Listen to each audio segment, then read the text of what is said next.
Kung naghahanap ka ng gaming peripherals na wireless, compact, madaling dalhin kung saan-saan, at sobrang astig tignan, na at the same time ay siguradong ile-level up ang gaming setup at gaming experience mo, dapat mong makita to.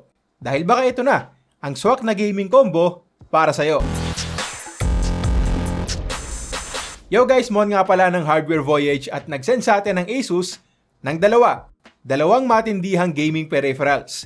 Ang ROG Falchion NX Wireless Mechanical Keyboard at ang ROG Gladius 3 Wireless Gaming Mouse na sobrang unique dahil pwede nating palitan yung mismong switch. Papakita ko sa inyo mamaya kung paano, pero sa ngayon, unahin muna natin itong keyboard.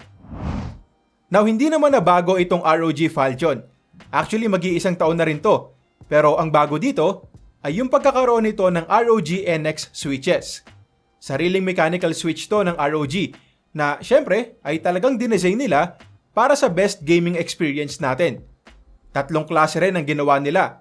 Meron tayong linear na NX Red, click-in na NX Blue, at tactile na NX Brown. Blue and red switches lang ang available na Falchion dito sa Pilipinas. At itong sample na nasa atin ngayon ay may NX Red switches. So linear to, walang kahit anong tactile bump at swabing-swabe lang yung pagpindot natin. Na syempre ay napakabilis din. Perfect yan para sa mga games na nangangailangan ng mabilisang pagpindot at mabilisang pagtatype. Mabilis mag-actuate at mabilis ding mag-reset, pero not to the point na magkakaroon ka ng mga accidental press. Naka-encounter na kasi ako ng ganun before sa isang mechanical keyboard from Razer. Sa kagustuhan nilang maging sobrang bilis ng switch nila, maipatong mo lang yung daliri mo sa keyboard, posible mag-actuate na. So, kailangan mo pang sanayin yung kamay mo para maiwasan yung ganong klaseng pangyayari. Pero dito sa ROG NX Red switches, walang ganon. 1.8mm actuation point at 45 grams na actuation force. Kumbaga, mabilis lang talaga at hindi sobrang sensitive, so hindi na natin kakailanganin ng time para lang mag-adjust. At ang ilan pa sa mga pinagmamalaki ng ROG sa switches na to ay yung pagkakaroon nito ng consistent keystrokes. Uniform talaga yung feels sa bawat pagpindot natin. Hindi rin gaanong nagwawabol, so hindi nakakairat ng mag-type dyan. Ito yung sample na tunog ng iba't ibang NX switch.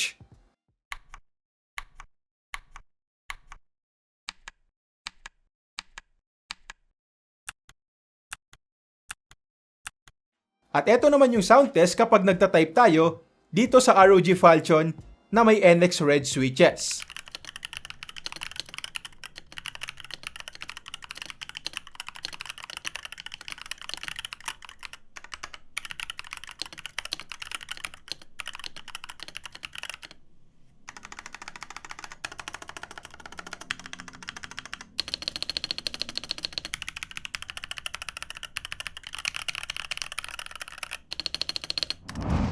Okay, so tapos na natin pag-usapan yung bagong ROG NX switch. At so far, goods na goods yung experience ko for both gaming and typing. Pero ang isa pang nagustuhan ko sa keyboard na to ay yung compact na form factor. May 65% layout itong Falchion NX na swak para sa isang minimalist na gaming setup. Again, very portable at sa experience ko, mas komportable rin talagang gamitin yung ganitong klase ng layout or yung mga layouts na walang numpad. Dahil una, kapag nasa desk na natin yan, nasa gitna kaagad yung alphanumeric keys. Unlike sa mga full-size keyboards na nasa bandang kaliwa. So kapag magta-type tayo, hindi na natin kailangang i-stretch gaano yung mga braso natin para lang maabot yung mga letters at mag-type. At bukod pa dun, mas maganda rin to kapag naglalaro tayo ng mga FPS games dahil magiging mas malawak yung space na paggagalawan ng mouse natin. At siya nga pala, hindi rin kayo dapat mag-alala na baka less yung functions ng keyboard dahil nga maliit lang. Hindi ganon, dahil andito pa rin lahat ng functions ng pangkaraniwang keyboard natin. Halimbawa yung F1 hanggang F12. Para magamit yon kailangan mo lang pindutin itong FN key plus yung number keys.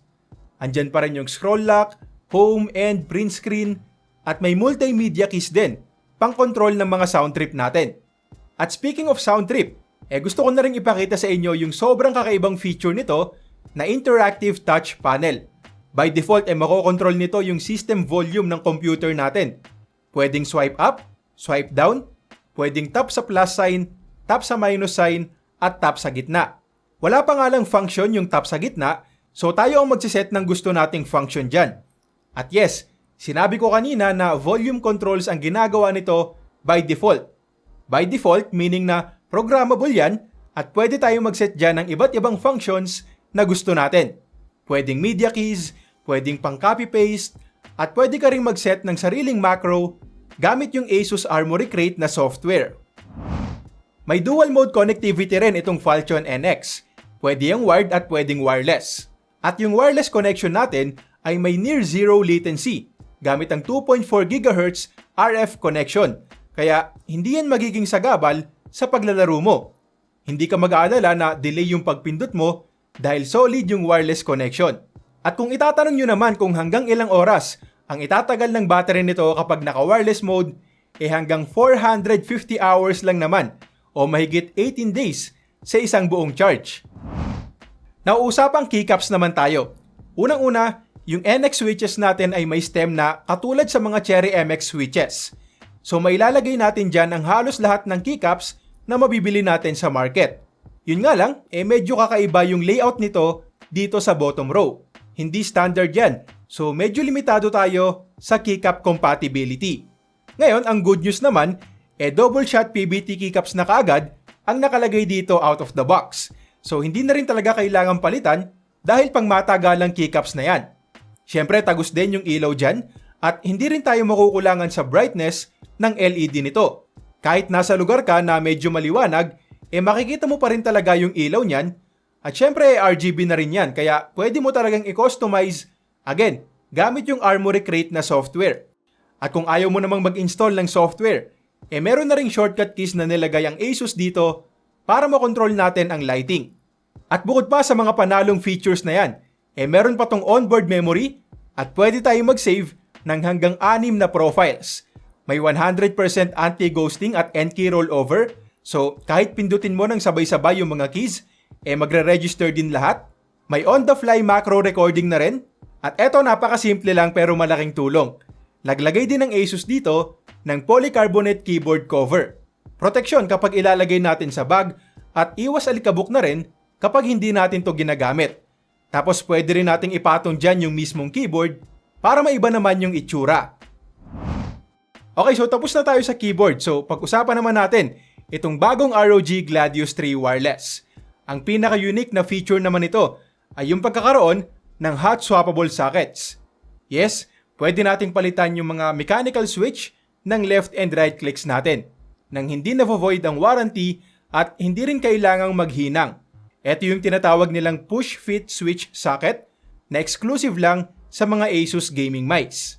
So para magpalit ng switch, kailangan lang nating tanggalin itong dalawang rubber cover sa ilalim para makita natin yung screws.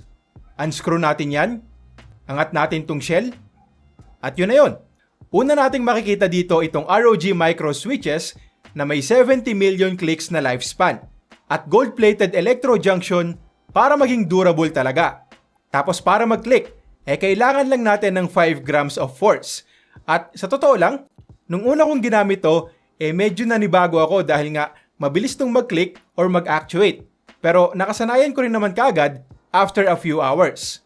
At dito ngayon papasok yung pagkakaroon nito ng hot swappable sockets. Kung sakali kasi na ayaw mo ng ganitong switch at may gusto kang iba, pwede mong tanggalin itong sa ROG at magpalit ka ng iba. At isa pa, kung sakali naman na may mangyari na hindi maganda at halimbawang magka-issue ka like double clicks or kung ano pa man, magiging sobrang helpful din ng feature na to dahil pwedeng tayo na lang ang magpalit ng switch at hindi na natin kailangang ipa-warranty.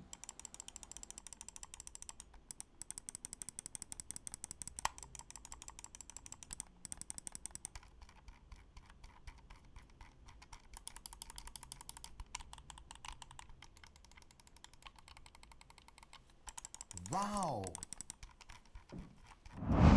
Now, pag-usapan naman natin yung iba pang mga features at umpisahan natin sa shape and design. Medyo malaki tong mouse na to pero sobrang komportable ng shape sa kamay ko, na maliit lang din naman. Hindi rin gaanong mabigat at 89 grams. Meron tayong tri-mode connectivity, pwedeng wired gamit itong paracord cable ng ROG na sobrang lambot at flexible, at pwede ring wireless gamit ang RF 2.4 GHz connection at Bluetooth 5.2. So tulad sa ROG Falcon kanina, hindi ka rin mag-aalala sa latency kapag naglalaro ka ng mga competitive games. At this time, meron pang Bluetooth. So pwede pa natin itong i-connect sa laptop, sa tablet, o kahit pa sa phone mo. Ngayon, kung usapang performance naman, hindi ka rin nito bibitinin dahil meron tong 19,000 dpi optical sensor tuned by ROG to 26,000 dpi na may 1,000 Hz polling rate sa parehong wired at wireless connection. Gamit din ang 2.4 GHz wireless connection. Yung mouse fit natin ay 100% PTFE na rin, kaya sobrang swabe ng pag-glide natin sa kahit anong surface. At pagdating naman sa battery life, sobrang efficient din dahil magagamit natin to hanggang 55 hours of non-stop gaming gamit ang 2.4 GHz wireless connection, tapos hanggang 85 hours naman kapag naka-Bluetooth. Although hindi ko sinasuggest yung Bluetooth connection for gaming dahil hindi yun kasing bilis nung 2.4 GHz.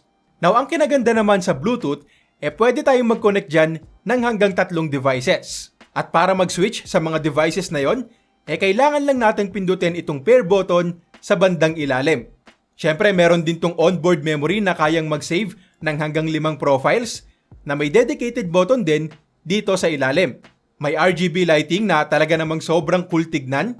At na-appreciate ko rin na naglagay sila sa box ng una, extra switches at tweezer, may extra mouse fit, ROG stickers, at itong USB extender kung saan pwede nating ikabit yung dongle at ipatong sa desk natin para maiwasan ng kung anumang bagay na mag-i-interfere sa signal sa pagitan ng mouse at ng dongle.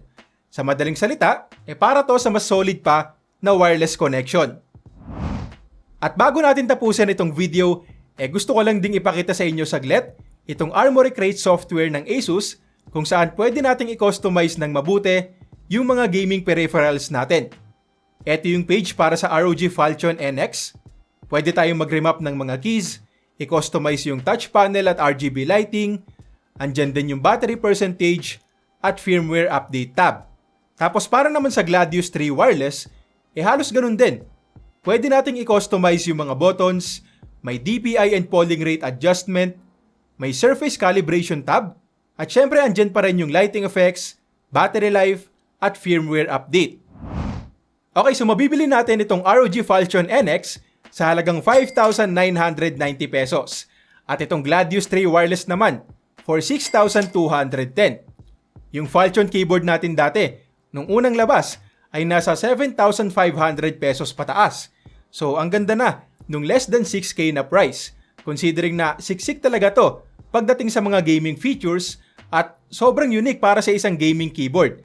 Tapos itong Gladius 3 wireless naman ay top of the line na mouse at alam naman natin na ganito talaga ang presyuhan kahit sa mga kakompetensyang brands. So kung sakaling interesado kayo sa isang malupitang combo ng wireless gaming peripherals, ilalagay ko na lang yung link nitong ROG Falcon at Gladius 3 wireless dyan sa may description. Hindi sila sobrang abot kaya, pero nakita naman natin kanina yung mga features nito na talaga namang magpapa-level up sa gaming experience mo. Okay, so yun lang muna para sa ngayon. Kung nagustuhan mo itong video, click mo naman yung like at subscribe. Follow mo na rin kami sa aming Facebook, Instagram at TikTok accounts. Kung naghahanap ka ng mas abot kayang gaming peripherals ng Asus, click mo lang to. At kung Asus monitor naman ang hanap mo, click mo lang to. Again, ako nga pala si Mon. Maraming salamat sa panonood at next time ulit. Peace!